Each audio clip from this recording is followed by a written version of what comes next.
So hello everyone, once again welcome back to this learning platform, and today we are going to discuss assistant public health examination. जो आए हुए हैं questions पहले DSSB के, उन्हीं को हम इसमें डिस्कस करने वाले हैं। तो मैंने आपको बता दिया है APHI आपका जो एग्ज़ाम है असिस्टेंट पब्लिक हेल्थ इंस्पेक्टर, दो पार्ट में है, पार्ट 1 एंड पार्ट 2। पार्ट 1 में मैंने आपको बताया मैथ्स, हिंदी, इंग्लिश, GK और रीजनिंग। इसमें स्पेसिफिकली इंग्लिश के बारे में मैंने बता दिया था, क्योंकि जो गांव साइड के बच्चे हैं इंग्लिश नहीं कर पाते, मैंने बता दिया है ज़्यादा टॉपिक्स नहीं करने हैं आपको। Tense, article, active passive, direct indirect, ये तो मस्ट है, और वोकेबलरी आप जितनी पढ़ सको ये करनी है आपको, ठीक है। इंग्लिश करना भी ज़रूरी है, अदरवाइज़ पार्ट 1 में आपका अगर लो स्कोर हो गया तो फाइनल मेरिट में आप बाहर होने के चांसेस हैं। फिर मैथ्स आप कर लोगे सभी, और हिंदी कर लोगे, इजी होता है। GK करनी पड़ेगी, करंट अफेयर और स्टैटिक और रीजनिंग। अभी बेसिकली मैंने पार्ट 2 लगाया आपके सामने, और पार्ट 2 के हम क्वेश्चंस देखेंगे यहाँ पे कि किस टाइप के क्वेश्चंस आते हैं। तो आइए स्टार्ट करते हैं पहले इससे। पार्ट सेकंड का जो क्वेश्चन है, पार्ट सेकंड में आपको मिलने वाले हैं 100 क्वेश्चन। पार्ट 2 में है 100, पार्ट 1 में है। तो पार्ट 1 जनरल है, और पार्ट सेकंड जो है वो आपका कैसा है, आपका डिप्लोमा वाला जो सर्टिफिकेट आपने लिया है उसके कोर्स से रिलेटेड है, कोर्स रिलेटेड। तो पार्ट 2 अभी डिस्कस करते हैं, ठीक है। पार्ट 1 जनरली बच्चे कर लेते हैं, अगर फिर भी किसी को डाउट हो पूछना। तो देखो फर्स्ट क्वेश्चन क्या पूछा गया है, which organ considered as a special sensory organ, ठीक है। अब हमारी बॉडी में 5 सेंसरी ऑर्गेन होते हैं, ये पहला क्वेश्चन है, तो बहुत ईजी भी दिया वो उन लोगों ने। तो देखो लीवर क्या हो सकता है, नहीं, लीवर किस चीज़ है, डिटॉक्सिकेशन के लिए होता है, ठीक है। किडनी फिल्टर करने के लिए होती है, हार्ट पंप करने के लिए होता है। तो बचा क्या, आई, यही सेंसरी ऑर्गन है। टोटल अगर आपसे पूछे number of total sensory organ, तो आप लगा देना 5। आई, ईयर, नोज, टंग, 1 2 3 4, और एक क्या रह गया इसमें, आईज हो गया, ईयर हो गया, और एक होता है आपका स्किन, क्योंकि स्किन से भी हम छूने का काम करते हैं, सारा काम करते हैं।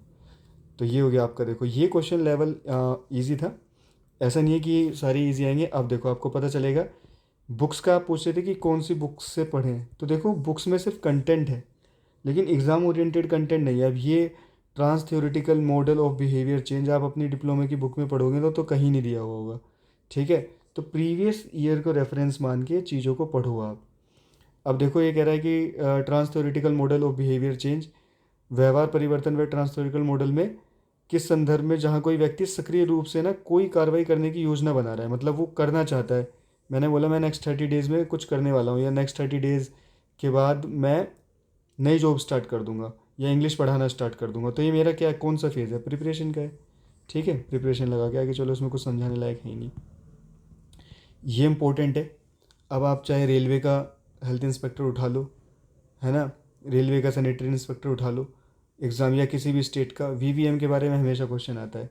वैक्सीन वायल मॉनिटर, इसका काम कुछ नहीं होता, जो आपकी दवाई की जो बोतल्स होती हैं उनके ऊपर क्या बना होता है, एक स्टिकर लगा हुआ होता है, उस स्टिकर से पता चलता है कि ये जो एक्सपोज़र हो रहा है इसका हीट में, ये जो कितना टेम्परेचर पे दवाई रही है, क्योंकि एक लिमिट तक ही जो टेम्परेचर होता है दवाइयों का, जैसे मान लीजिए कोई बोतल है, आप देखते भी होंगे लिखा रहता है keep it in a cool and dry place.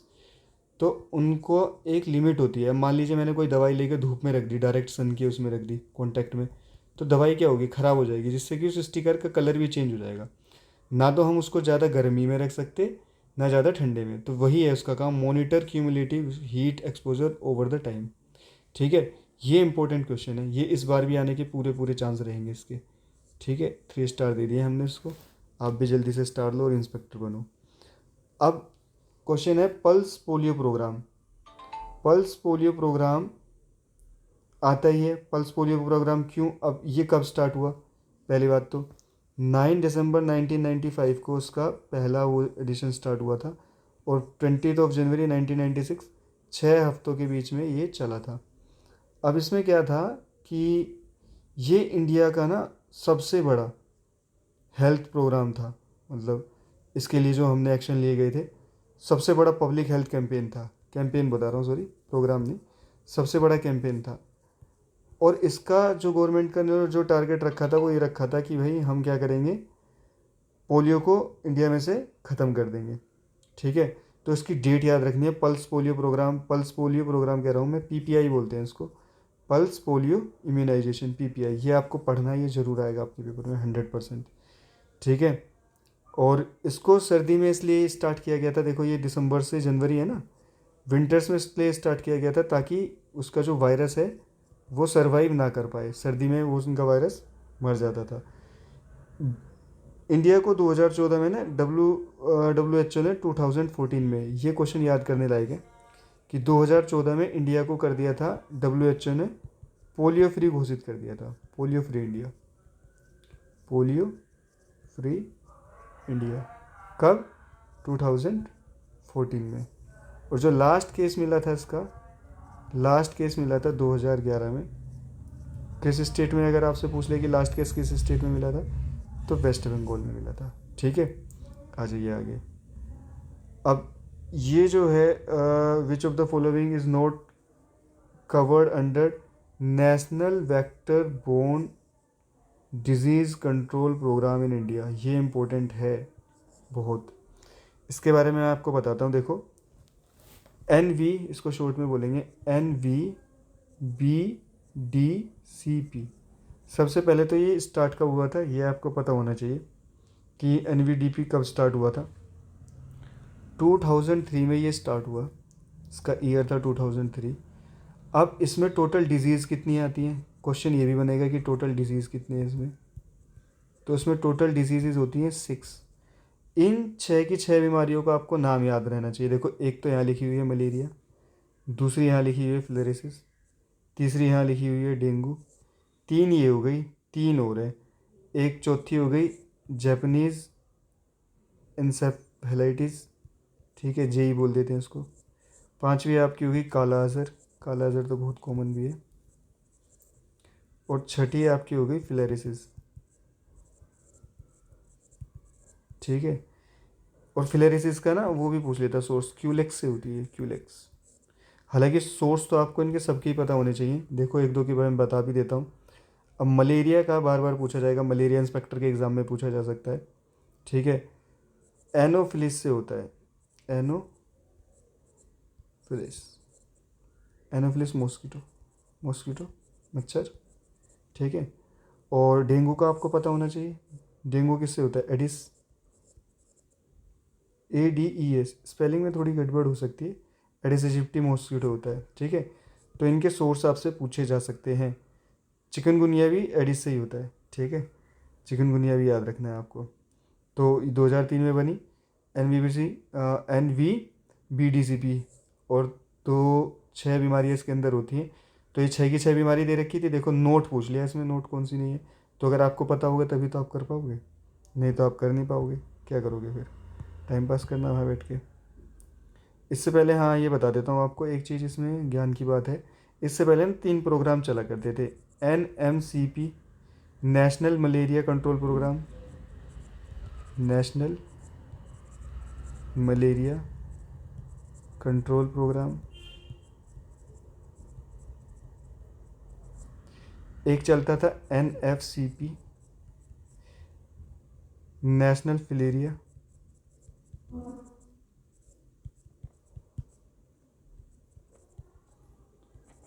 Control programme.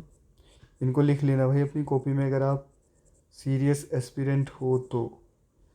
और एक काला अज़र कंट्रोल प्रोग्राम, काला अज़र कंट्रोल प्रोग्राम। इनको क्या किया, तीनों को मर्ज करके डाल दिया किसमें, NVBDCP। ठीक है, 2003 में, और 3 बीमारियाँ और ऐड कर दी। तो ये आपको याद रखना है। अब आ जाओ नीचे। अब ये देखो, वो क्वेश्चन थोड़े टफ थे, आप नहीं कर सकते थे, लेकिन ये वाले जो ऐसे क्वेश्चन है उसमें कोई जनरल जिसने हेल्थ सैनिटरी इंस्पेक्टर का डिप्लोमा किया है तो वो आराम से कर सकता है। The primary mode of transmission of health care associated with infection through, infection air से फैलेगा तो सब मर जाएंगे, वाटर से नहीं, फूड से नहीं, जनरली किससे होता है, कॉन्टैक्ट से जब हम किसी को एक दूसरे को छूते हैं, प्राइमरी मोड पूछा है एक्चुअली इसमें, ठीक है। प्राइमरी मोड क्या हो सकता है, जब हम किसी को छूते हैं, टच करते हैं। अब आ जाइए इसमें क्वेश्चन नंबर 7। इसमें पूछा है, देखो ये तो वैसे भी कर सकते थे आप, रेस्पिरेटरी है, अगर कुछ भी नहीं आ रहा होता तो रेस्पिरेटरी इन्फेक्शन कहाँ होगा, रेस्पिरेटरी सिनेटिकल वायरस से। हेमोफिलस ब्लड का होता है, इन्फ्लुएंजा वायरस है, ठीक है। अब ये देखो, जो कोई ऐसा कह रहा है ना कि पब्लिक हेल्थ इंस्पेक्टर में बहुत कम कंपटीशन है, कम फॉर्म आए हैं, 5-6 हज़ार ही फॉर्म है ना, और वैकेंसी 78-70 है, 78 है, तो इसमें कंपटीशन तगड़ा ही रहेगा। क्वेश्चंस के लेवल देखो आप, कितने बड़े क्वेश्चन है। किसी बुक में नहीं मिलेंगे जो आपने डिप्लोमा कर रखा है, बुक वगैरह में नहीं मिलेगा, प्रीवियस ईयर के रेफरेंस से ही ज़्यादा से ज़्यादा नॉलेज गेन करो, तभी आपका इसमें कुछ फ़ायदा होगा। अब असर्शन दे रखा है और उसका रीज़न दे रखा है। हालांकि ये क्वेश्चन आसान है। Wearing laundry attire daily, avoid reuse of the work clothing at home, reduce the risk of transmitting pathogens from health care setting to the home environment. रोज़ धुले हुए कपड़े पहनने से, वॉश करे हुए कपड़े पहनने से, आयरन करे हुए कपड़े पहनने से पैथोजेंस जो हैं वो नहीं लगते। Contaminated textile such as uniform clinical में harbour high bacterial loads, could transfer household member if not properly handle separated. अगर कोई क्लिनिकल एरिया में काम कर रहा है और उसने कपड़े वपड़े साफ़ नहीं करे हैं तो क्या हो सकता है, कुड ट्रांसफ़र हो सकती हैं, ट्रांसफ़र हाउस होल्ड मेंबर में भी बीमारियाँ, ठीक है, अगर उसको अच्छे से नहीं करा गया। तो असर्जन और रीज़न दोनों सही हैं इसमें, ठीक है। हिंदी में करके अगर कोई मेरे पास एक्चुअली हिंदी का था नहीं तो मैंने इंग्लिश में ही बता दिया, ये आप कर सकते हो। दूसरा, स्टैंडर्ड प्रिकॉशन को, ये तो देखो कुछ नहीं है कि हाँ भाई अगर रोकना है किसी चीज़ को तो क्या करो, स्टैंडर्ड प्रिकॉशंस फॉलो कर लो। कुकुर खांसी 7 से 14 दिन की होती है, ये रटने वाले क्वेश्चन है, ये हो सकता है आपकी बुक में हो, ये बुक में अवेलेबल है, ठीक है। अब ये क्वेश्चन है देखो, क्योंकि ये DSSB का एग्ज़ाम है, DSSB दिल्ली स्टेट के लिए, which authority is mainly responsible in formation sanitation rule in urban areas of India. Urban areas में MCD होती है, रूरल में बताओ क्या होगा, वो आप बताना, ठीक है। MCD होगी। विच of the following is the primary mode of transfer, ये इंपॉर्टेंट है देखो। लैप्टोसिपोरोसिस, ये जो होती है ये कैसे ट्रांसफ़र होती है, लेप्टोस्पिरोसिस, और इसमें बहुत सारी चीज़ें आपको, इसको इसका दूसरा नाम क्या है, कैसे है, इसको पता है। लेप्टोस्पिरोसिस को याद रखना है, इसको मड फीवर भी बोलते हैं, ठीक है, ये याद रखने वाली बात है। मड फीवर या फिर वेल डिजीज़ भी कह देते हैं इसको। इसमें क्या होता है, contact with contaminated by urine infected animals. अब मान लीजिए, अब जैसे बारिश का टाइम चल रहा है, कोई चूहा है, रैट है, कोई डॉग है, ठीक है, कोई डॉग है, कोई कैट है, काऊ है, या फिर और अब क्या हो सकता है इसमें, हाँ पिग्स भी आ जाएंगे इसमें, पिग्स हैं, कोई भी इन्फेक्टेड एनिमल है इनके, और ये इन्फेक्टेड एनिमल यूरिन करते हैं, है ना, ये सूसू करते हैं, इन्होंने कर दिया, और अभी क्या हुआ, बारिश का मौसम है, बारिश में ये ज़्यादा फैलती है ये वाली बीमारी, बारिश है, ये इनका यूरिन इन्फेक्टेड एनिमल्स का बारिश में क्या होगा, मिट्टी में मिल जाएगा, और मिट्टी में मिल के वो पानी में जो जा रहा है, पानी में पैर रख रहे हैं ना, इसीलिए कहते हैं पानी में ना बारिश बरसात में सोच समझ के पैर रखा करो, 1000 बीमारियाँ चलती हैं उसमें।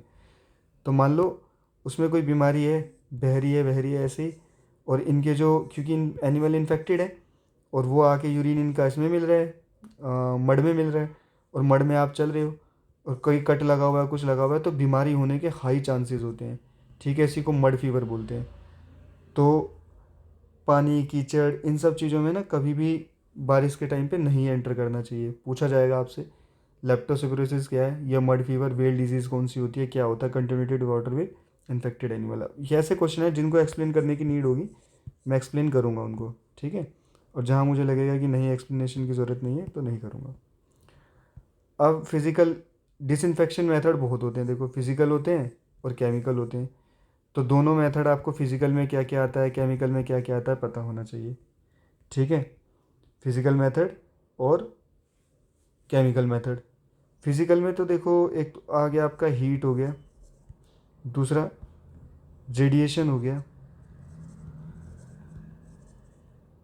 UV rays filtration. केमिकल में केमिकल में तो आप एक वो लिख लो, जैसे कि लिक्विड हो गया, कोई भी स्प्रे हो गई, स्प्रे जो हम कर लेते हैं, या फिर कोई पाउडर हो गया। ठीक है, ये तो केमिकल मेथड है और ये फिज़िकल मेथड है। तो पूछ रहे फिज़िकल डिसइंफेक्शन बता दो, तो यूवी रेज आता है फिज़िकल में, यूवी रेज फिज़िकल है, लगा के आगे चलो। ये इंपॉर्टेंट है भाई, फिज़िकल और केमिकल पूछा जाएगा पेपर में कि फिज़िकल डिसइंफेक्शन का कौन सा मेथड है और केमिकल का कौन सा। तो आप केमिकल याद रख लो, आसान है। केमिकल में क्या है, लिक्विड है, स्प्रे है और पाउडर है, इसको छोड़ के कुछ भी है, वो सारी की सारी फिज़िकल में है। अब देखो ये इंपॉर्टेंट है बहुत, क्योंकि ये एग्ज़ाम ही प्रीवियस ईयर का उठा लिया मैंने, तो उसमें ऐसा नहीं है कि मैं अपनी तरफ से कुछ करा रहा हूँ या बुक में जो दिया है मैंने वो कुछ करा दिया, नहीं। मैं आपको वही पढ़ा रहा हूँ जो आपके एग्ज़ाम में आया हुआ है, और यहाँ से ही आप नोट्स बनाओगे तो बहुत अच्छा रहेगा। नेशनल रेबिस कंट्रोल प्रोग्राम, ठीक है, ये जो कुत्ते काट लेते हैं, है ना, कुत्ते काटने की वजह से जो इतनी बीमारियाँ हो जाती हैं, 99% में जो रेबीज़ होती है वो डॉग बाइट से होती है। ठीक है, कुत्ता काटने की वजह से, कुत्ता अगर काट लेता है तो डॉग बाइट्स की वजह से होती है।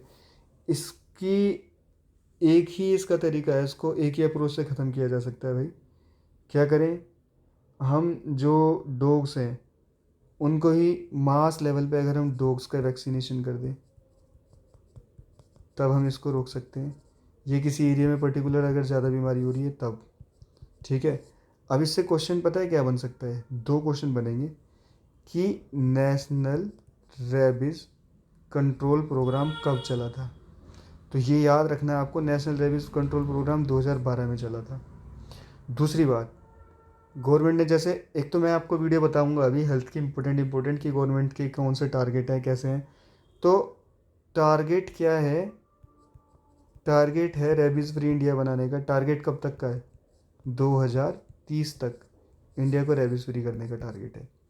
तो ये इंपॉर्टेंट क्वेश्चन है भाई, बहुत वेरी वेरी इंपॉर्टेंट है, इसमें बहुत डिटेल आ गई है।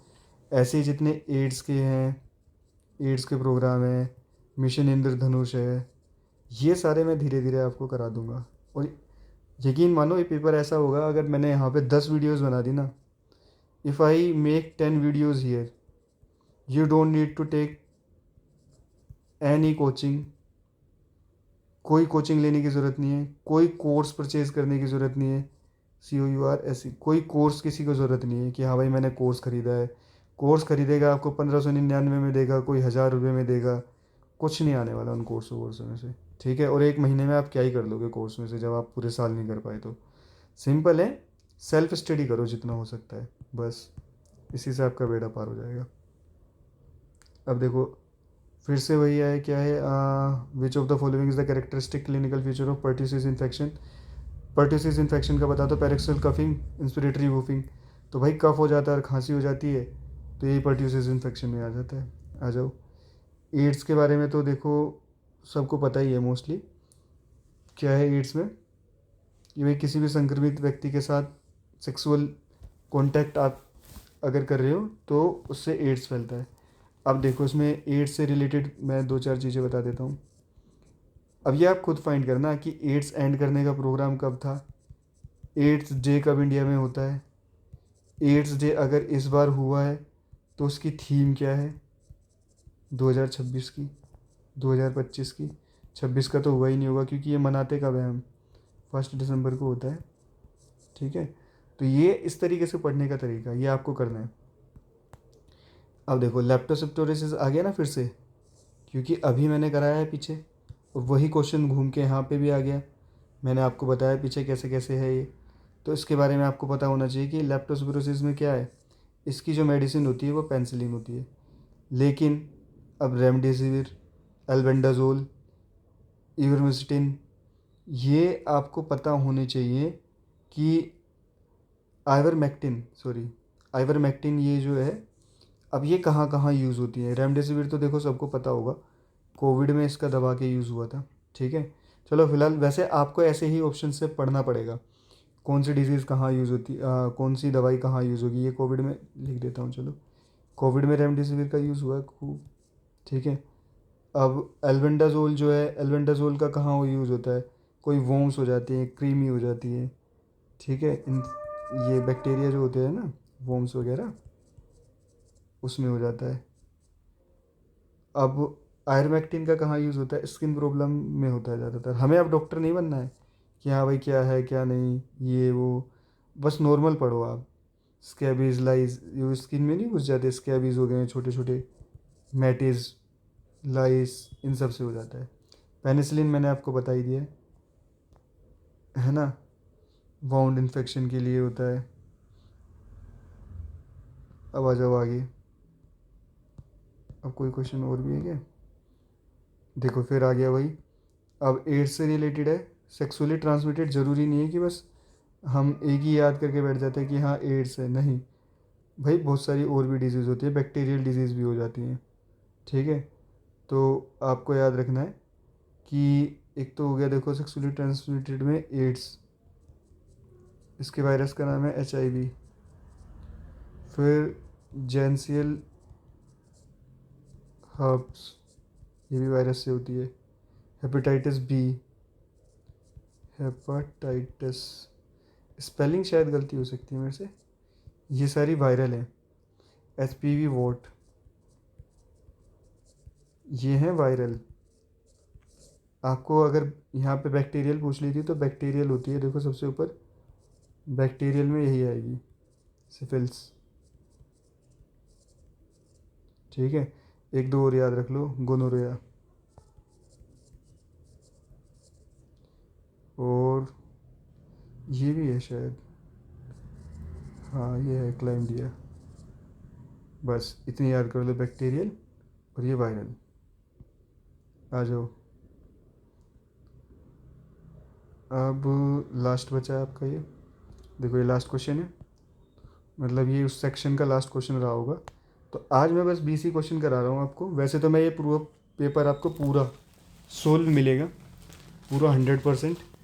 और फिर भी किसी को कोई डाउट रहेगा तो पूछेंगे। देखो मैं इसमें से जो आपको इम्पोर्टेंट है ये सारी चीज़ें बताता हूँ। क्वेश्चन 20 में क्या था? पहले जो लेबर लॉज, हम सब मज़दूर हैं, हम सब कहीं ना कहीं वर्किंग है, आप भी वर्किंग हो, हम भी, तो हमारे लिए सरकार ने कुछ कानून बना रखे। और आप पब्लिक हेल्थ इंस्पेक्टर बनोगे तो आपको पता होना चाहिए कि वर्क प्लेस में क्या सेफ्टी होनी चाहिए, हेल्थ कैसी होनी चाहिए, welfare into a single integrated programme. इससे पहले पता है क्या था? पुराने लेबर लॉ थे, 29 लेबर लॉ बने हुए थे, जो उन सबको हटा के मर्ज करके केवल 4 में कर दिया गया था 2020 में। 4 लेबर कोड बने थे, ये मोदी गवर्नमेंट ने करा था 2020 में। ठीक है, तो अगर ये पूछे कि पहले कितने थे, 29 कोड थे, अब कितने हैं? 4 हैं। और उनमें से ही ये एक्ट है occupational safety health and working condition code 2022, मैंने आपको बताया अभी 2020 में हुआ है। अब वो 4 कौन कौन से हैं देखो मैं बता देता हूँ आपको, यहाँ लिख देता हूँ। एक तो वेजेस, पेमेंट फिक्स होनी चाहिए, वेजेस पहला। दूसरा सोशल सिक्योरिटी कोड होना चाहिए।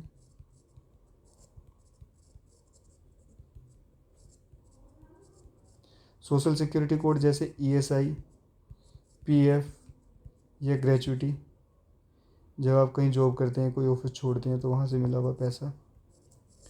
तीसरा industrial relation code, trade union industrial relation code, हम जो है यूनियन वगैरह फॉर्म कर सकते हैं, बना सकते हैं पीसफुल तरीके से। और चौथा ऑक्यूपेशनल हेल्थ, इसको हम बोलते हैं OSHWC कोड। ठीक है, तो ये 4 कोड है। अब आपको क्या याद रखना है? देखो पहले बहुत सारी चीज़ें अलग थी, कुछ एक्ट्स हैं जो आपको याद रखने हैं, जैसे कि फैक्ट्री एक्ट, इसकी सीधी डेट पूछी जाएगी आपसे। फैक्ट्री एक्ट 1948 में आया था। माइन एक्ट, अब ये सीधे क्वेश्चन आएंगे। माइन एक्ट 1952 में आया था। कॉन्ट्रैक्ट लेबर एक्ट 1970 में आया था। ठीक है, देखो और इम्पोर्टेंट अगर एक्ट बता दूं मैं आपको दो चार। एक तो आप क्योंकि इसमें कर रहे हो, पब्लिक हेल्थ इंस्पेक्टर की प्रिपरेशन कर रहे हो, तो आपको ये सारे मेजर एक्ट याद होने चाहिए, इनकी डेट सब लिख लेना। फसाई एक्ट के बारे में सुना होगा आपने, फूड स्टैंडर्ड एंड सेफ्टी। 2006 में आया था, ज़रूरी है ये पढ़ना है आपको। फसाई के रूल आए थे 2011 में। एक होता है water control, water prevention and control pollution act. यार वाटर से रिलेटेड है, देखो अब पूरा तो क्या ही लिखूँ, आप याद रख लेना, वाटर कंट्रोल पोल्यूशन एक्ट।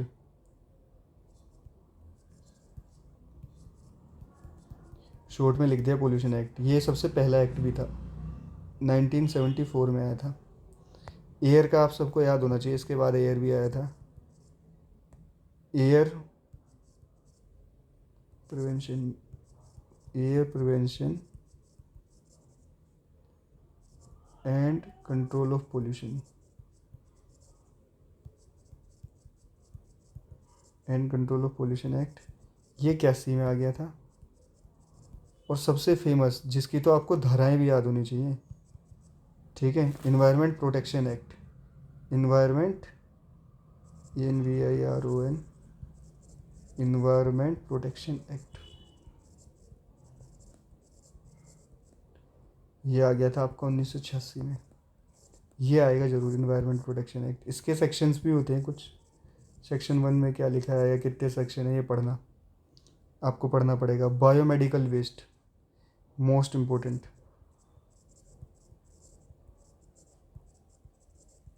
कब आया था बायोमेडिकल वेस्ट?